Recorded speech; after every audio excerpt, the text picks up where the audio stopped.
Hey, what's up, people? My name is Solomon Lange, and you're watching Akweya TV. God bless you. Hello, everyone. My name is Ochaya Ojofu. I am the founder of Akweya Children Carnival. Watch Akweya TV. Yemasni ame Veronica Ochido. Engaga ya Akweya TV. Agatugolega dam. Ihiegu nkama oge David Mgbede. Mbo bagaji Pogolega Agatu local government of Benue State. Ungo reporter Akweya TV. Akweya TV.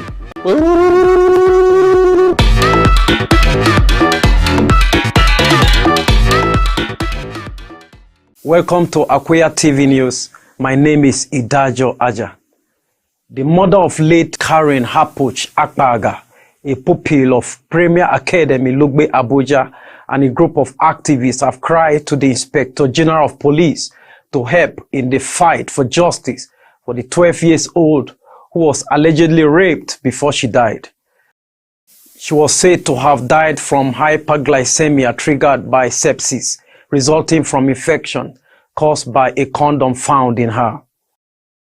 The Coalition of Gender Violent Responders, in a press conference held in Abuja on Monday, 13 September 2021, called on the IGP to take away the case from the FCT Police Command as they accused the command of unfair dealings with the finding of the autopsy report on Karen. They asked the IGP to hand the case over to a new set of officers that will bring justice for the disease. The statement by activist Lemmy Ughegbe, the head of coalition, called out the Deputy Commissioner of Police, Fom Pam Joseph of the FCT Police Command, for allegedly not releasing the autopsy result to the family of the deceased, claiming that it will jeopardize their ongoing investigation despite revoking the Freedom of Information Act to demand a copy of the medical report, which has hitherto been refused the family of Karen. So 2 weeks into their receiving the autopsy report, the FCT Police Command had held on to it and did not deem it necessary to invite the family of Keren-Happuch to let them know about the findings of the report. 2 weeks and 2 or 3 days into their receiving the autopsy report, the family of Karen, through their lawyer, wrote the Commissioner of Police, FCT Police Command, invoking the Freedom of Information Act to demand for a copy of the medical report which had hitherto been refused the family of Karen. They also, in that FOI application, demanded for a copy of the autopsy report.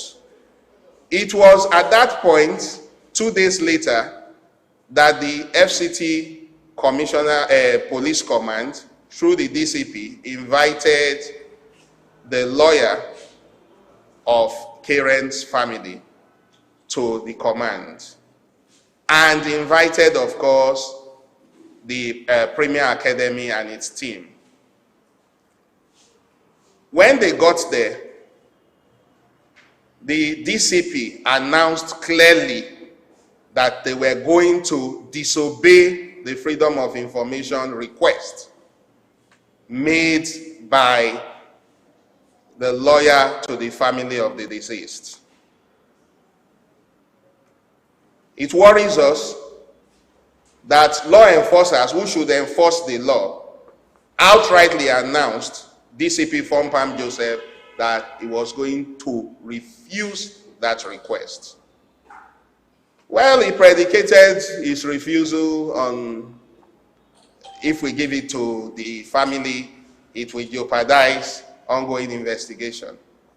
The coalition is worried that the FCT Police Command handling this case has not discharged and acquitted itself credibly by undermining the investigation by giving prior information to Premier Academy Lugbe and the chambers of AS Molowo San, claiming to be the lawyers of the school but refusing to release it to the family of Karen. And why we are worried again is the fact that we have repeatedly, the coalition has said that this CP Fom Pam Joseph managing this case has not discharged or acquitted himself creditably. The FCT Police Command has not acquitted itself creditably in this case because they give us reasons to believe that they give prior notices, prior information to Premier Academy Lugbe. We say this without fear or favor. We say this because only last week I received a love letter from the office of AS, the chamber of AS Awomolo SAN. And that love letter seeks to threaten defamation and all that. That is not my interest here.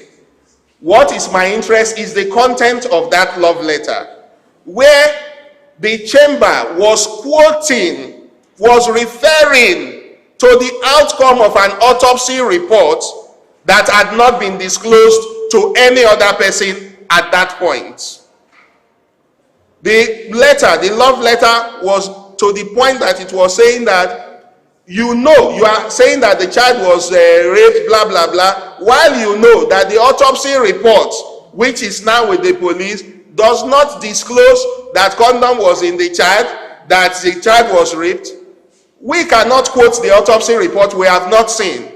But as at September 3rd, the chamber of the SAN was quoting that, which is another incontrovertible documentary evidence that the police gives undue advantage and prior information to Premier Academy and its lawyers. According to Mr. Ughegbe, from their investigation, the coalition has information that the DNA tests will be conducted on some people connected to the case. However, the coalition is not taking it and called on the attention of the Inspector General of Police to estray alleged infractions by the FCT Police Command. Now, they have come to say to the lawyer that they are going to conduct DNA tests for some people, okay, that are suspects in this matter. They haven't disclosed the people, but what we are saying is that the coalition has its intel because we've investigated.